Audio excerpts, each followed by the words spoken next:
Olá, meu irmão, minha irmã, que a graça e a paz do nosso Senhor e Salvador Jesus Cristo permaneça com todos vocês, com todos nós, juntos mais uma vez para estudarmos a palavra de Deus. Como tem sido a sua relação com Deus? Como você tem se observado neste dia a dia da sua relação íntima com Deus? Você tem buscado a Deus em oração? Tem ouvido as respostas de Deus para a sua vida? Como você tem interpretado a ação de Deus diária através do Espírito Santo em sua vida? Você tem mantido o foco em Jesus Cristo, nos ensinos da palavra de Deus, que é a Bíblia como única regra de fé e prática para todo cristão? É claro que a todo momento nós estamos crescendo, buscando conhecer mais, como Deus fala em Oséias 6:3, conheçamos e prossigamos em conhecer o Senhor.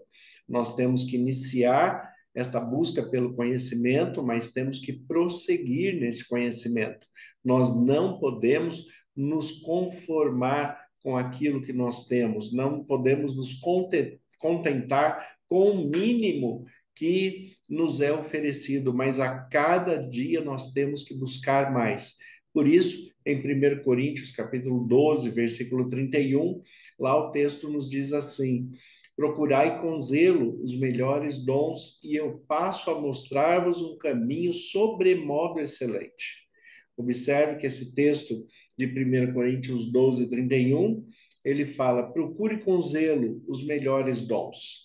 Busque conhecer, busque aplicar em sua vida, permita que o Espírito Santo te conceda os dons e te guie da melhor maneira dentro do dom que você recebeu.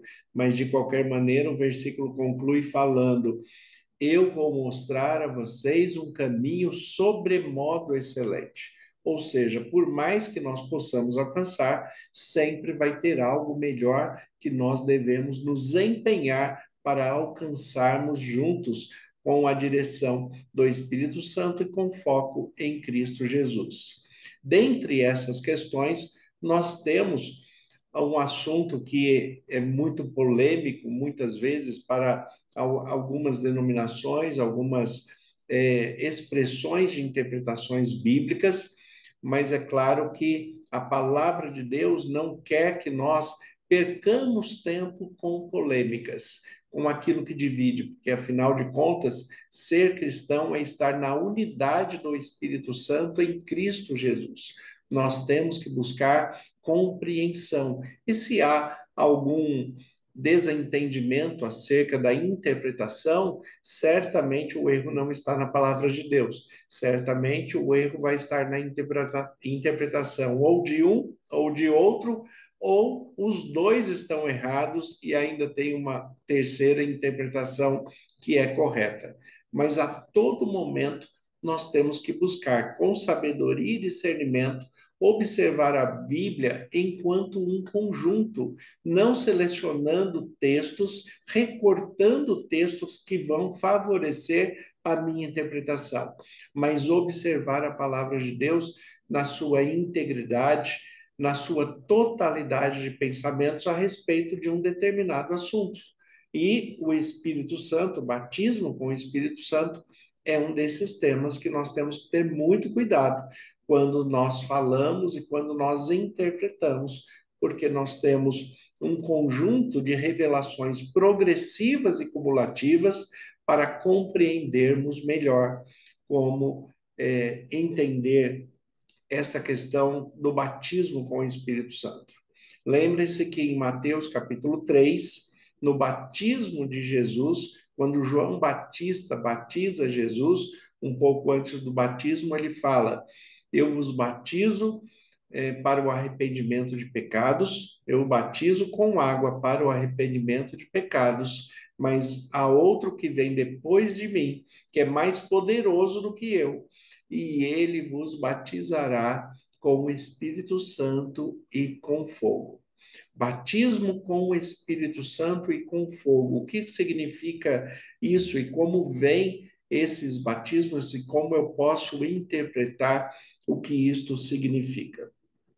Observe o texto que está em Lucas, capítulo 24, versículo 49. 48, para a gente ter um contexto. O texto diz assim: Vós sois testemunhas destas coisas. Eis que envio sobre vós a promessa de meu Pai. Permanecei em Jerusalém, até que do alto sejais revestidos de poder. Permaneçam em Jerusalém, até que do alto sejam revestidos de poder. Permanecer em Jerusalém é algo muito curioso, porque Jesus também, falando a respeito da grande comissão, quando ele envia os seus discípulos para pregar o evangelho, ele fala: ide por todo mundo e pregai o evangelho a todas as nações. Então, antes ele fala para ir e agora ele fala para permanecer, para não sair da cidade. Por que essa diferença entre esses dois textos? Jesus não está sendo contraditório. São momentos diferentes e nós temos que compreender e viver os momentos também diferentes que estão dentro das nossas ligações espirituais, na nossa perspectiva de vida cristã. Então, quando Jesus ele fala a respeito de que nós seremos comissionados para levar o evangelho, indo, portanto, por todo mundo, pregando o evangelho, nós temos que compreender que isso é um privilégio, é um dom que Deus nos deu, é um presente para nós pregar o evangelho e levar o evangelho que fortalece, que transforma, que traz a esperança, que restaura, que solidifica as famílias, que restaura o indivíduo para que ele viva bem nesse mundo e para a vida eterna. Isso é um privilégio. Agora, para que eu vá, eu tenho que ter uma compreensão melhor da palavra de Deus. O que significa, de fato, a palavra de Deus, uma boa interpretação, para que eu também não leve nada errado, para que o outro, ao invés de, na sua fé, na sua crença, ele fazer o que agrada a Deus, acabe fazendo o contrário, porque alguém o ensinou errado.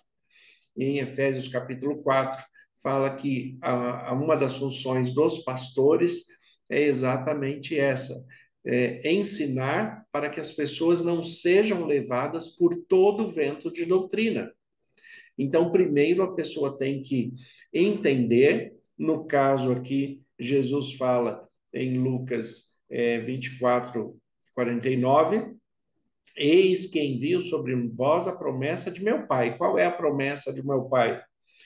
Permanecei, pois, em Jerusalém, até que do alto sejais revestidos de poder.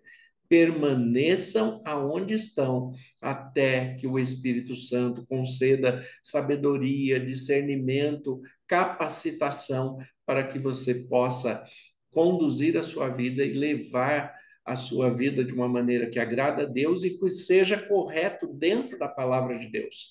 Então, não saia impulsivamente fazendo ações e trazendo atitudes que você mesmo vai se prejudicar futuramente, vai prejudicar para frente.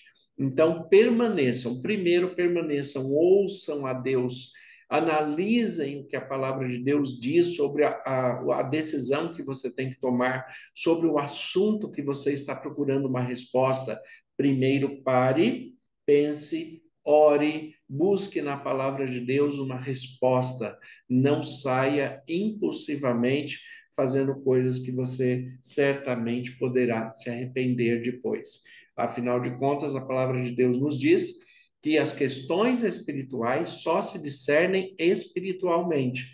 Então, nós, como seres espirituais, como filhos de Deus, guiados pelo Espírito Santo, temos que nos revestir de poder. Esta palavra poder, tanto aqui quanto no Evangelho de João, capítulo 1, como quando João fala que ele nos deu o poder de sermos feitos filhos de Deus, né? Também em Atos, capítulo 2, fala a respeito dessa palavra poder, e nesses três textos, a palavra poder é exousia, na palavra grega. Exousia quer dizer aquele que tem o poder de escolha. E quem tem o poder de escolha é aquele que é livre pelo conhecimento.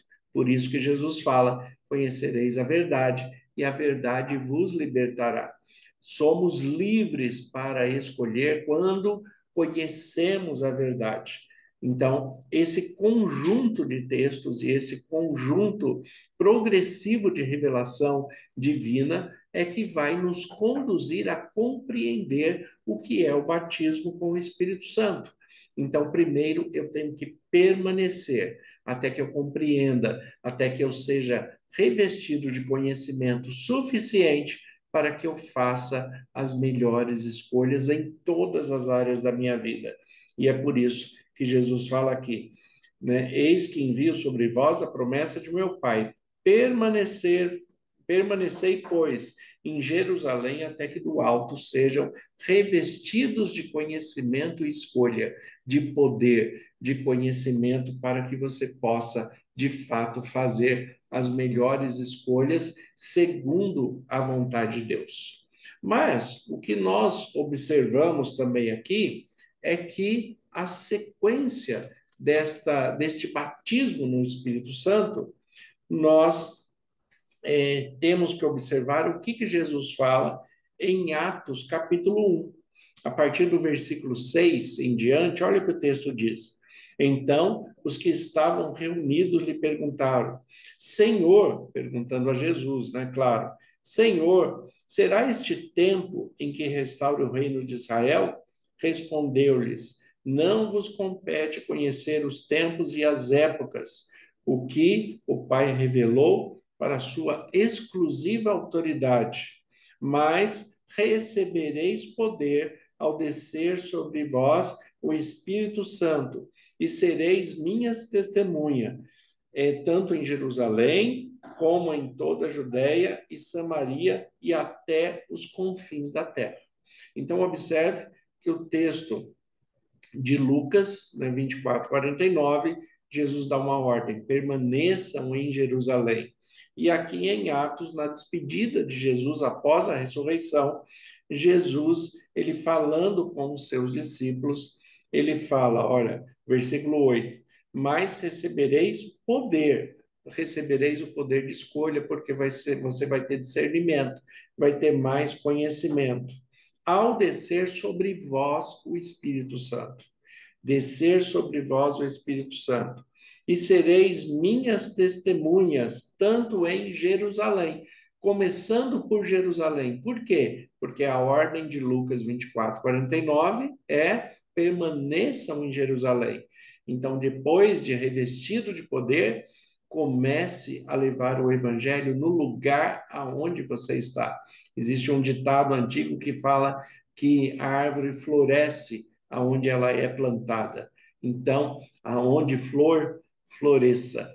Aonde você for, floresça. Essa expressão da flor é uma poesia curta que fala a respeito desta reflexão: aonde flor, floresça. Seja uma flor aonde você está, trazendo alegria, trazendo paz, trazendo um aroma perfumado, um aroma agradável àqueles que compartilham a vida com você. Então, Jesus ele fala: olha, o Espírito Santo vai descer sobre você, mas você tem que permanecer em Jerusalém até que isto aconteça. E aí, o que vai acontecer? Nós temos o capítulo 2 de Atos, que diz assim: ao cumprir-se o dia de Pentecostes, estavam todos reunidos no mesmo lugar, e de repente veio do céu um som como de um impetuoso vento e encheu toda a casa onde estavam assentados. E apareceram distribuídas entre eles línguas como que de fogo, e pousou uma sobre cada um deles, e todos ficaram cheios do Espírito Santo e passaram a falar em outros idiomas, segundo o Espírito lhe concedia que falasse. Algumas traduções também trazem, que é mais comum, né, passaram a falar em outras línguas, mas o texto em si no grego está falando em outros idiomas, não é uma língua estranha, não é uma língua que ninguém consegue compreender, é uma língua que pode até ser que não é compreensível para mim, porque eu não sou daquele idioma, eu não estudei, eu não conheci aquele idioma, mas quem é daquela nacionalidade vai identificar, vai conhecer. Então, se eu falar uma expressão para você em hebraico ou em grego, você não vai entender, por mais simples que seja, porque você não teve uma formação para isso. Se eu disser para você, Adonai Roi Loi Sar, você dificilmente, né, que não é da área, vai entender. O Senhor é meu pastor e nada me faltará. Ou senão, Ivarerká Adonai Viish Pereká, que significa o Senhor te abençoe e te guarde. Então, quando nós falamos em outro idioma, que é isso que o apóstolo Paulo vai frisar depois, quando nós falamos em outro idioma, tem que haver intérprete, porque senão não há possibilidade de quem está recebendo aquela mensagem ouvir, compreender e ser edificado pela palavra de Deus. No versículo 5 de Atos 2, isso é detalhado, explicado um pouco melhor. Ora, estavam habitando em Jerusalém homens piedosos vindo de todas as nações debaixo do céu. O que significa isso? Pessoas de todas as nações, de idiomas diferentes. Um falava, vamos trazer para o nosso tempo, inglês, o outro falava francês, o outro alemão, cada um no seu idioma. Quando, pois, se fez ouvir aquela voz, afluiu a multidão que se possuiu de perplexidade, porquanto cada um ouvia falar na sua própria língua. Estavam, pois, atônitos e admiravam, dizendo: Vede, não são porventuras galileus todos esses aí que estão falando? E como os ouvimos, cada um de nós, na própria língua materna? Ou seja, eles falavam, eles receberam um dom do Espírito Santo e falavam tão bem o idioma que era da outra pessoa, que eles falavam como se fosse a língua materna. O que isso significa? Como se fosse sem sotaque, né? Então, um falava e o outro compreendia na sua própria língua materna. E aqui ele fala as regiões que cada um vai ter o seu idioma, vai ter a sua língua local. No versículo 9 ele fala: são partos, medos, elemitas, os naturais da Mesopotâmia, Judéia, Capadócia, ponto da Ásia, da Frígida, da Anfília, do Egito e das regiões da Líbia, das imediações de Cirene, romanos que aqui residem. Romanos que aqui residem, tanto judeus como prosélitos, cretenses e arábicos. Como os ouvimos falar em nossas próprias línguas as grandezas de Deus. Observe que eles ouviam na sua própria língua e eles ouviam sobre a grandeza de Deus, porque este é o propósito quando o Espírito Santo concede que nós falemos em outro idioma, que nós levemos as grandezas de Deus. Deus, em toda a Bíblia, você pode buscar, procurar, estudar. Em nenhum momento Deus ele fala num idioma que ninguém conhece. Ele não fala numa língua que ninguém conhece. Os anjos não falam em línguas que ninguém conhece. Esta é uma prática que está fora do cristianismo, né? Que a pessoa às vezes desenvolve um dialeto em que Jesus mesmo, né, ali em Mateus capítulo 6, quando Jesus fala a respeito, ensina a fazer a oração do Pai Nosso, ele coloca duas situações que no texto grego nós vemos melhor. Infelizmente a tradução não ficou muito boa, mas Jesus ele fala assim: não vos assemelheis aos hipócritas que gostam de orar nas praças para serem vistos. Quem tem esse costume são os judeus no tempo de Jesus, que têm o hábito de ir para as praças fazerem orações para serem reconhecidos como homens de orações, um homem de oração. Então ele vai para a praça para que todo mundo veja que ele está orando. E Jesus fala: se você quer esse reconhecimento humano, então já teve, porque todos estão vendo que você é uma pessoa de oração. O segundo aspecto é quando ali está traduzido na língua portuguesa: e não useis de vãs repetições como gentios. Tá? O que acontece? O que é essa expressão gentil? É o povo secular que estava distante de Deus, não conhecia Deus, e eles, num êxtase coletivo, falava num dialeto que ninguém entendia. O texto grego, ele fala assim, a palavra do grego, batalogeste. O que Jesus está falando é, quando você orar, não use um dialeto sem sentido. Não use um dialeto sem sentido, porque você tem que falar com Deus no seu idioma que você compreende. Deus não precisa de intérprete, de tradutor, né? Mas você tem que ser edificado por aquilo mesmo que você está colocando em oração. Então, quando você orar, se coloque diante de Deus e ore em um idioma que seja um facilitador para você, que você compreenda, que você entenda o que está sendo passado ali, assim como no texto de Atos fala que os idiomas eram conhecidos. E por que isso? Olha, em 1 Coríntios capítulo 12, no versículo 4, olha o que fala aqui. Ora, os dons são diversos, mas o Espírito é o mesmo.